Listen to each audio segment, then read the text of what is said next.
Era la tarde de la fiesta de Pascua en Jerusalén. Las calles estaban llenas de peregrinos, de olores a pan recién horneado y del murmullo de familias que se preparaban para la celebración. En una habitación alta, iluminada por lámparas de aceite, Jesús se reunió con sus 12 discípulos para compartir la cena que sería la última antes de su pasión.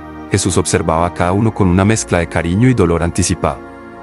Había enseñado, sanado y caminado con ellos, pero sabía que la hora había llegado. La luz temblorosa de las lámparas dibujaba sombras que parecían presagiar los acontecimientos que estaban por desarrollarse. Mientras comían, Jesús tomó el pan entre sus manos. Lo miró unos segundos, como si abarcara con la mirada a toda la humanidad. Lo partió lentamente y lo entregó a cada uno diciendo que aquel pan representaba su propio cuerpo, que iba a ser entregado por ellos. Después tomó una copa de vino oscuro y profundo, y explicó que simbolizaba su sangre, que sellaría una nueva alianza entre Dios y los hombres. Los discípulos, sin comprender del todo, lo escuchaban con una mezcla de inquietud y devoción. El ambiente se volvió denso cuando Jesús anunció que uno de ellos lo traicionaría esa misma noche. El desconcierto se apoderó del grupo. Todos se miraban unos a otros, preguntándose en voz temblorosa si serían ellos quienes caerían en la traición. Judas, sentado no muy lejos, bajó la mirada y apretó con fuerza el trozo de pan que sostenía, mientras el silencio se tornaba insoportable. Después de cantar los salmos de costumbre, Jesús se levantó y los invitó a acompañarlo al huerto de los olivos. Aquella caminata nocturna sería el comienzo de un camino que cambiaría la historia del mundo. La noche caía sobre Jerusalén. El cielo estaba casi despejado, pero el aire cargado anunciaba algo inusual. Jesús llegó al huerto de Getsemaní, lugar donde solía retirarse a orar. El terreno estaba cubierto de olivos retorcidos cuyas ramas parecían brazos extendidos hacia el cielo. «Quédense aquí y oren para no caer en tentación», les dijo a sus discípulos mientras avanzaba unos pasos más adelante con Pedro, Santiago y Juan. La tristeza y la angustia lo envolvían como un manto pesado. El Maestro, que tantas veces consoló, ahora buscaba consuelo. Les pidió a los tres que velaran con él, y se apartó para orar. Cayó de rodillas y apoyó las manos en el suelo frío. Elevó su mirada al cielo silencioso y suplicó al Padre que, si era posible, pasara de aquel trago amargo. Pero añadió que no fuera su voluntad humana la que se cumpliera, sino la del Padre. La angustia era tal que el sudor le caía como gruesas gotas, y su corazón parecía debatirse entre el miedo y la obediencia absoluta. Cuando volvió hacia los discípulos, los encontró dormidos. La tristeza se mezcló con una profunda soledad. 3 veces los encontró así, dormidos, incapaces de acompañarlo en esa hora crucial. Mientras los despertaba suavemente, se escucharon pasos, antorchas y voces que rompían la tranquilidad del huerto. Judas apareció al frente de un grupo de soldados y guardias del templo. Se acercó a Jesús y lo saludó con un beso, señal que había acordado para identificarlo. Jesús lo miró con compasión, no con enojo, como quien conoce la debilidad humana en toda su profundidad. Los soldados rodearon al maestro. Pedro, en un impulso de defensa, desenvainó una espada y atacó a uno de los guardias. Jesús lo detuvo, sanó al herido y se entregó sin resistencia. Sus discípulos, dominados por el miedo, huyeron en distintas direcciones, dejando a Jesús solo ante quienes venían a apresarlo. Fue llevado a la casa del sumo sacerdote en plena noche, algo impropio para un juicio, pero la urgencia de sus enemigos no tenía límites. Allí lo esperaban los líderes religiosos, ansiosos por condenarlo. Mientras tanto, Pedro lo seguía de lejos, con el corazón latiendo con fuerza. Al amanecer, pues solo el gobernador romano podía autorizar una ejecución. Mientras tanto, fuera, en el patio, Pedro negó 3 veces conocer a Jesús. Cuando el gallo cantó, recordó las palabras del maestro. Su corazón se quebró y, lleno de remordimiento, se alejó llorando. Adentro, Jesús fue interrogado. Le presentaron testigos falsos, pero aún así sus acusaciones no coincidían entre sí. El sumo sacerdote, irritado por el silencio sereno de Jesús, le exigió que dijera si realmente afirmaba ser el Hijo de Dios. Jesús habló con calma, sabiendo que aquella respuesta sellaría su condena. Al escuchar sus palabras, los líderes religiosos se rasgaron las vestiduras y lo declararon culpable de blasfemia. Aferrados a su decisión, ordenaron que lo llevaran ante Pilato. El amanecer apenas comenzaba a romper la oscuridad cuando Jesús fue llevado ante Pilato. El aire de la mañana todavía era frío, y una neblina ligera se deslizaba entre las calles de Jerusalén. La ciudad, que apenas despertaba, parecía sostener la respiración. Había rumores, susurros, miradas inquietas, El maestro de Galilea estaba siendo juzgado. Los soldados empujaron a Jesús hacia la entrada del pretorio, donde Pilato, todavía somnoliento y molesto por aquel disturbio temprano, salió para encontrarse con los líderes religiosos que lo entregaban. Estos no querían entrar, pues según sus costumbres se contaminarían antes de la Pascua. Pilato, irritado, les preguntó qué delito grave había cometido aquel hombre. Las respuestas no fueron claras, eran acusaciones cargadas de rabia más que de sustancia. Pilato, intrigado, pidió que Jesús fuera llevado dentro. El pretorio era amplio, con columnas de mármol y una luz tenue que se filtraba por las ventanas altas. En medio del recinto, Jesús permanecía de pie, encadenado, cubierto de polvo y golpes recientes derivados de su arresto. No parecía un criminal común, su mirada tenía una profundidad que desconcertaba incluso a los soldados. Pilato lo rodeó con paso lento. «Dicen que eres rey. ¿Eres tú el rey de los judíos?», preguntó, mirando de reojo a Jesús como quien espera una negación inmediata. Pero la respuesta de Jesús no fue altiva ni temerosa. Habló de un reino distinto, uno que no pertenecía a este mundo, un reino que no nacía de la violencia ni del poder. Pilato, acostumbrado a rebeldes violentos, a aspirantes al trono local que manejaban espadas y políticas, quedó perplejo. Aquella figura, tan humilde y al mismo tiempo tan firme, no se parecía a nada que hubiera visto. «Entonces eres rey», repitió, como si buscara confirmar algo que él mismo no entendía. Jesús habló de la verdad, de aquellos que la escuchan, de un poder que no nacía del miedo. Pilato exhaló un suspiro largo, confundido. Murmuró para sí una pregunta que llevaba años sin poder responder: ¿qué es la verdad? Convencido de que allí no había rebelión alguna, salió y declaró: «No encuentro culpa en este hombre», pero sus palabras fueron aplastadas por un clamor que crecía como una marea oscura. Los líderes religiosos insistían. Jesús causaba disturbios, agitaba al pueblo, hablaba de un reino. Pilato intentó calmar los ánimos, pero la muchedumbre era insistente. Al saber que Jesús era Galileo, el gobernador vio una oportunidad para evadir el problema. Lo envió a Herodes, quien también estaba en Jerusalén. Sin embargo, Jesús regresó horas después. Herodes no encontró motivo para condenarlo. Pilato sabía que Jesús era inocente. Pero también sabía que aquella multitud, manipulada y enardecida, podía desatar un tumulto peligroso. Como era costumbre, propuso liberar a un prisionero elegido por el pueblo durante la fiesta. Esperaba que eligieran a Jesús, pero la gente gritó por Barrabás, un criminal peligroso. «¿Y qué haré con Jesús?», preguntó Pilato, desesperado por encontrar una salida justa. La multitud rugió: «Crucifícalo». Pilato sintió un frío recorrerle la espalda. No quería cargar con la muerte de un inocente. Tomó agua y, frente al pueblo, se lavó las manos. «Soy inocente de la sangre de este justo», declaró, aun sabiendo que aquello no lo absolvería en el juicio de la historia. Y así, entregó a Jesús a los soldados para que lo torturaran y lo crucificaran. Llevaron a Jesús a un patio interior. Lo despojaron de sus vestiduras y lo ataron a una columna, con los brazos extendidos por encima de su cabeza. Su piel ya llevaba marcas de golpes y caídas del día anterior, pero lo peor estaba por venir. Los soldados romanos tomaron el flagrum, un látigo de varias correas de cuero con fragmentos de hueso y metal incrustados. El primer golpe cayó con una violencia brutal, desgarrando la piel de sus hombros. Jesús se estremeció, pero no gritó. El segundo golpe abrió la carne. El tercero hizo brotar sangre en un hilo que descendía hasta sus pies. El sonido del látigo se repetía una y otra vez, alternándose con el sonido húmedo del cuero contra la piel. Cada impacto arrancaba trozos de carne. Algunos soldados reían, otros solo cumplían su orden sin mirar demasiado. Pero el sufrimiento se acumulaba como peso insoportable sobre aquel hombre ya debilitado. El dolor debía ser indescriptible. Y sin embargo, Jesús no maldijo a nadie. No pronunció insulto alguno. Su silencio tenía una fuerza inexplicable. Cuando la flagelación terminó, su espalda era un mapa de heridas abiertas, mezclando sangre, polvo y sudor. Apenas podía mantenerse en pie. Lo desataron, y su cuerpo cayó de rodillas al suelo de piedra. Como si la tortura no fuera suficiente, los soldados decidieron burlarse del hombre que algunos llamaban rey. Tomaron ramas de espino y, entre risas crueles, las entrelazaron para formar una corona. Las espinas eran largas, afiladas, capaces de atravesar la piel sin esfuerzo. La colocaron sobre su cabeza, presionando hasta que las puntas penetraron. Jesús cerró los ojos, y nuevos ríos de sangre descendieron por su rostro. Le pusieron un manto rojo, viejo y gastado, que pertenecía a un soldado.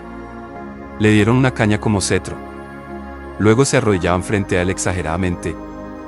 «Salve, Rey de los judíos», decían con burla, después le quitaban la caña para golpearle la cabeza, hundiendo más la corona. Cada golpe aumentaba el dolor, y sin embargo Jesús permanecía sereno. Finalmente, le arrancaron el manto de golpe, abriendo nuevamente las heridas de su espalda. La sangre comenzó a correr otra vez, le entregaron la cruz, o por lo menos el madero horizontal. Era pesado, áspero, y presionaba sobre sus heridas abiertas como fuego ardiente. Jesús lo tomó y comenzó a caminar. La multitud se agolpaba en las calles. Algunos observaban con indiferencia, otros con desprecio, otros con tristeza impotente. El camino era estrecho, de piedras irregulares, y cada paso era una batalla contra el dolor y el agotamiento. Jesús tropezó varias veces. En una de esas caídas, la cruz cayó sobre él, oprimiendo su cuerpo ya casi sin fuerzas. Los soldados, temiendo que muriera antes de llegar al lugar de la ejecución, obligaron a un hombre llamado Simón de Cirene a cargar la cruz. Simón, sorprendido, tomó el madero mientras Jesús continuaba caminando a su lado, tambaleándose pero sin rendirse. Las mujeres de Jerusalén lloraban al verlo. Y aún en aquella agonía, Jesús les habló, diciéndoles que lloraran por sus hijos, por los tiempos difíciles que vendrían. Finalmente, llegaron a la colina llamada Gólgota, el lugar del suplicio. El cielo estaba cubierto por nubes espesas cuando Jesús llegó a la colina del Gólgota. La tierra era pedregosa, árida, marcada por innumerables ejecuciones pasadas. A cada lado del camino, la gente se agolpaba para mirar. Algunos observaban con curiosidad morbosa, otros con indiferencia, y unos pocos con lágrimas silenciosas que caían sobre la tierra seca. Los soldados romanos, curtidos por años de violencia, actuaban con la rapidez de quienes conocen cada paso de la muerte.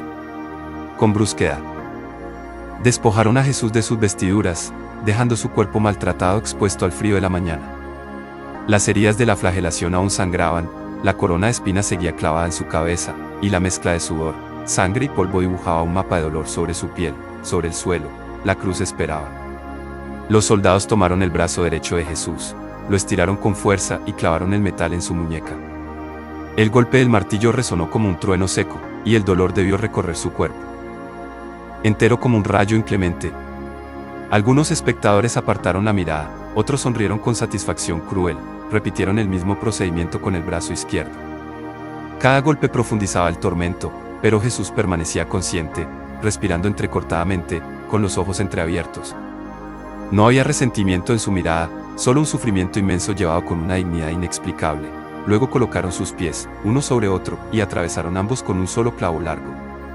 El metal atravesó huesos y tendones, produciendo un dolor desgarrador. Jesús tensó el cuerpo involuntariamente, pero no pronunció maldición alguna. Alzaron la cruz. Los soldados la levantaron con fuerza y la dejaron caer dentro de un agujero en la roca. El impacto sacudió sus heridas, provocándole un espasmo de dolor que recorrió su pecho. La cruz quedó firme, erguida, recortando su figura contra un cielo que comenzaba a oscurecerse.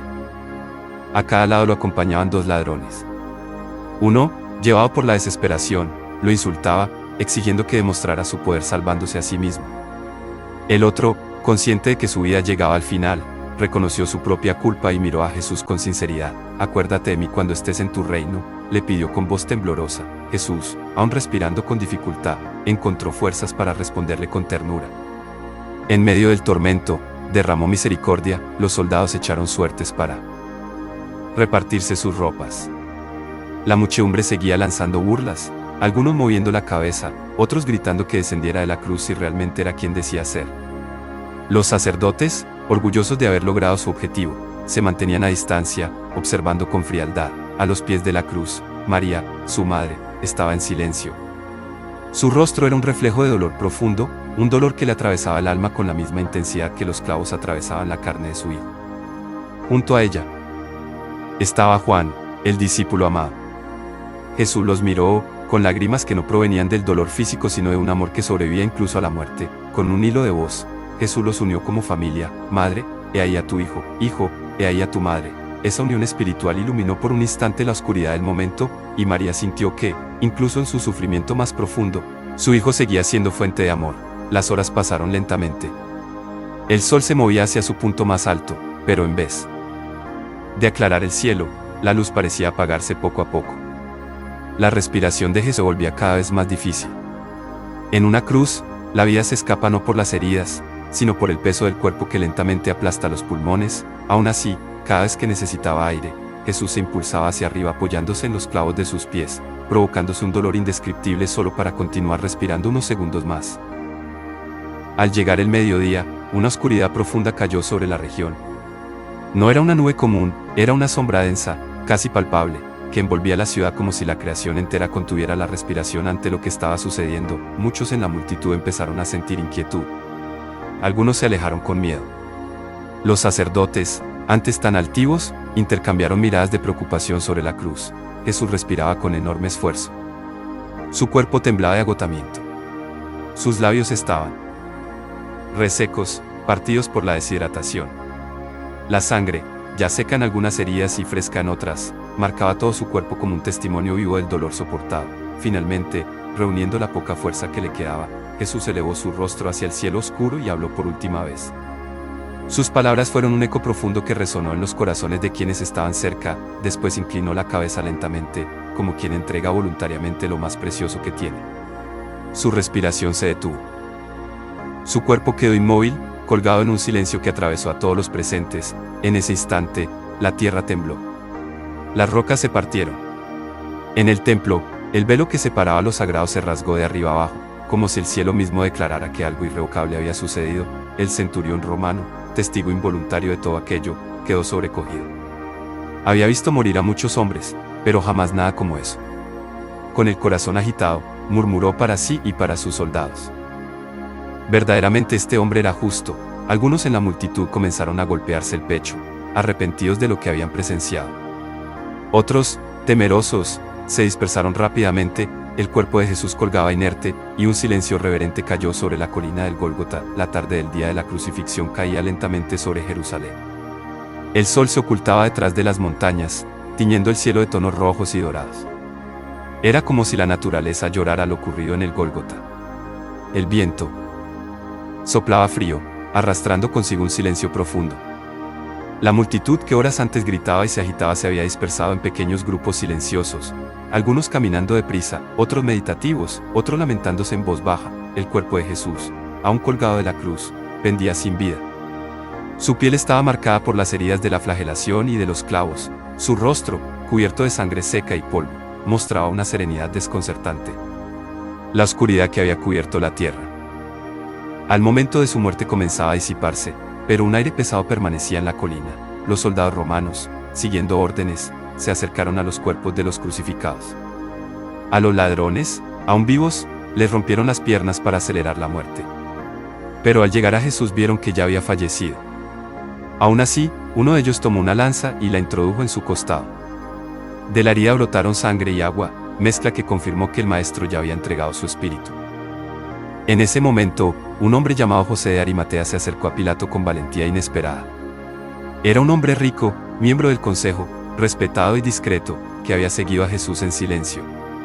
Con voz firme, pidió el cuerpo del maestro para darle sepultura digna. Pilato se sorprendió, no esperaba una petición así. Mandó verificar la muerte y, una vez confirmado que Jesús había fallecido, concedió el permiso. José se apresuró a volver al Gólgota. Lo acompañaba Nicodemo, el fariseo que tiempo antes había buscado a Jesús en la noche para entender sus enseñanzas. Ahora, en un gesto que revelaba su fe silenciosa, traía consigo grandes cantidades de aromas y perfumes para ungir el cuerpo. Con la ayuda de algunos siervos, bajaron a Jesús de la cruz. Lo hicieron con sumo cuidado, temiendo lastimarlo incluso en la muerte. María, su madre, se acercó para sostener la cabeza de su hijo. Sus dedos temblaban, pero su rostro, aunque cubierto de lágrimas, mostraba una fortaleza interior indescriptible. Besó la frente de Jesús con un amor que traspasaba el dolor. Las mujeres que le habían seguido, María Magdalena, María de Cleofás y Salomé, estaban cerca, llorando en silencio. Sus ojos rojos delataban la angustia de las últimas horas. José y Nicodemo colocaron el cuerpo sobre una sábana limpia. Lo lavaron con agua y lo ungieron con los perfumes que habían traído. Nicodemo vertió la mezcla de mirra y aloe con reverencia, como quien prepara un tesoro. Jesús, incluso en la muerte, parecía irradiar una paz misteriosa. Al terminar, envolvieron el cuerpo cuidadosamente en los lienzos, conforme a las costumbres funerarias. El preparado aromático impregnó el aire con un aroma cálido que contrastaba con el frío de la tarde. El sepulcro donde Jesús sería depositado estaba en un huerto cercano al Gólgota. Era nuevo, excavado en la roca, propiedad de José de Arimatea. Su elección no fue casual, quería que el maestro descansara en un lugar digno, alejado del desprecio de quienes lo habían condenado. El cortejo fúnebre avanzó lentamente. María caminaba cerca del cuerpo, sosteniendo una esquina de lienzo. Cada paso era un duelo, un desprendimiento más profundo. Los discípulos no estaban allí, el miedo los tenía dispersos. Solo Juan se encontraba presente, fiel hasta el final. Al llegar al sepulcro, José y Nicodemo colocaron el cuerpo sobre una roca lisa en el interior. Encendieron lámparas que iluminaban suavemente la estancia. Las sombras danzantes sobre las paredes de piedra formaban una atmósfera de sagrada solemnidad. Las mujeres entraron a una para despedirse. Algunas tocaban los pies de Jesús, otras acariciaban los lienzos. María Magdalena, con los ojos inundados de lágrimas, se arrodilló y permaneció allí más tiempo que las demás. Su corazón parecía romperse con cada segundo. Finalmente, llegó la hora de cerrar la tumba. José hizo una señal y varios hombres comenzaron a rodar una enorme piedra hasta la entrada. Era tan grande que se necesitaban varios brazos para moverla. La piedra avanzó lentamente, raspando la tierra. Con un ruido pesado, se colocó en su sitio, sellando el sepulcro para siempre. O al menos eso creían. Los soldados romanos llegaron para custodiar el lugar. Había temor entre las autoridades de que los discípulos robaran el cuerpo y proclamaran que Jesús había resucitado.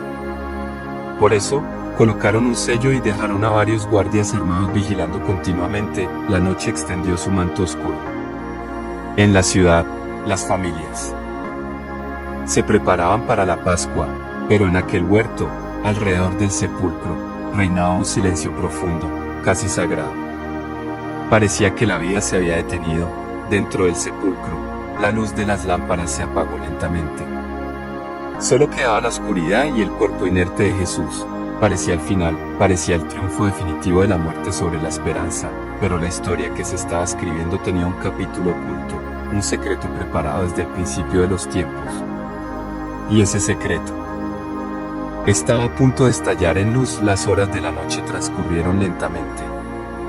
El silencio en el huerto era profundo, interrumpido solo por el crujir suave de las hojas y el susurro del viento. Los guardias, aburridos y somnolientos, se turnaban para vigilar la entrada del sepulcro. El cielo, cubierto de estrellas, parecía tranquilo, como si nada extraordinario fuera a suceder, pero el amanecer del tercer día traía consigo un misterio que cambiaría el curso de la humanidad. Muy temprano, cuando aún estaba oscuro, un temblor sacudió la tierra. No fue un terremoto común, fue como si una fuerza invisible descendiera desde lo alto, tocando el suelo con suavidad, pero con autoridad irresistible. Los guardias despertaron sobresaltados, mirando a su alrededor sin comprender qué estaba sucediendo. De pronto, una luz intensa, más brillante que el sol, iluminó la zona del sepulcro. Un mensajero celestial apareció, radiante, revestido de pureza y poder. Su presencia era como fuego sin calor, como luz sin sombra. Los soldados retrocedieron, aterrados. Algunos cayeron al suelo temblando, otros se cubrieron el rostro, incapaces de mirar aquella figura sobrenatural. Con un gesto sereno, el mensajero se acercó a la piedra que sellaba la tumba. Puso su mano sobre ella y, sin esfuerzo aparente, la rodó hacia un lado. El sonido fue profundo, como si la roca misma reconociera la autoridad divina. La entrada quedó abierta. La luz celestial penetró en la cueva, iluminando los lienzos vacíos sobre la roca. El cuerpo de Jesús ya no estaba allí. Los guardias huyeron despavoridos, convencidos de haber sido testigos de algo imposible de comprender. Mientras tanto, en otro punto de la ciudad, las mujeres que habían acompañado a Jesús durante su vida y muerte se preparaban para visitar el sepulcro. Traían consigo perfumes y ungüentos, deseando completar los ritos funerarios que la prisa del día anterior les había impedido realizar. El dolor seguía fresco en sus corazones, especialmente en el de María Magdalena, cuyo amor por el Maestro era profundo e inquebrantable. En el camino, hablaban entre susurros: ¿quién moverá la piedra? Preguntaba una: es demasiado grande para nosotras, decía otra. Cuando llegaron al huerto, quedaron paralizadas. La piedra estaba fuera de su lugar, y el sepulcro, abierto. El miedo y la confusión las invadieron. ¿Quién habría movido la roca? ¿Qué había pasado con el cuerpo de Jesús? Se apresuraron a entrar. Dentro, los lienzos estaban cuidadosamente plegados. No había signos de robo, ni de prisa, ni de alteración. Solo ausencia. Un vacío lleno de significado. De repente, una voz las hizo estremecerse. La luz volvió a llenar el espacio. El mensajero celestial estaba allí. No tengan miedo, les dijo con suavidad. Sé que buscan a Jesús, el crucificado. No está aquí. Ha resucitado. Las palabras resonaron en el sepulcro como música jamás escuchada. Era imposible. Y sin embargo, evidente. El mensajero continuó: vayan rápido y digan a sus hermanos que él vive. Las mujeres corrieron. No sabían si reír o llorar. Era demasiado grande para comprenderlo, demasiado hermoso para creerlo y demasiado real para negarlo. María Magdalena, sin embargo, regresó al sepulcro. Algo en su corazón la impulsaba a quedarse, a buscar, a comprender. Sus lágrimas caían sin detenerse. Se arrodilló ante la entrada y lloró como quien ha perdido todo lo que ama. A través de las lágrimas, se inclinó y miró dentro una vez más. Vio a dos seres luminosos sentados donde antes había estado el cuerpo de Jesús. Pero aún así, el dolor era tan profundo que no podía percibir la magnitud del milagro. Salió al huerto llorando. Entonces escuchó pasos detrás de ella. Se volvió y vio a un hombre. Pensó que era el jardinero. Señor, dijo con voz quebrada, si tú te has llevado su cuerpo, dime dónde lo pusiste. El hombre la miró con ternura infinita. María, pronunció. Ella reconoció aquella voz, esa voz que antes había calmado tormentas, sanado heridas y devuelto la vida. Una voz que ningún dolor podía hacer olvidar. Maestro, exclamó, cayendo a sus pies. Jesús estaba allí, vivo, glorioso. No como había estado antes, herido y agotado, sino lleno de una luz suave que no provenía del sol, sino de la eternidad misma. Con ternura, Jesús le dijo: no temas. Ve y anuncia a mis hermanos que estoy vivo. María corrió. Su corazón, antes roto, ahora latía con un gozo que no cabía en su pecho. Su voz, temblando de emoción, llevó el mensaje que cambiaría para siempre la historia del mundo. Más tarde, Jesús se apareció a sus discípulos encerrados por miedo. Se presentó en medio de ellos y dijo: la paz esté con ustedes. Mostró sus manos y su costado. Las marcas de los clavos no eran heridas abiertas, sino señales gloriosas, como huellas de una batalla librada y ganada para siempre. Tomó pan y lo compartió con ellos. Caminó junto a dos discípulos camino a Emaús. Comió pescado con ellos junto al lago. Consoló, perdonó, enseñó y fortaleció su fe. La muerte había sido derrotada. La tumba ya no era un final, sino un umbral. El Cristo crucificado era ahora el Cristo resucitado, y con su resurrección, la oscuridad cedió su lugar a la luz eterna.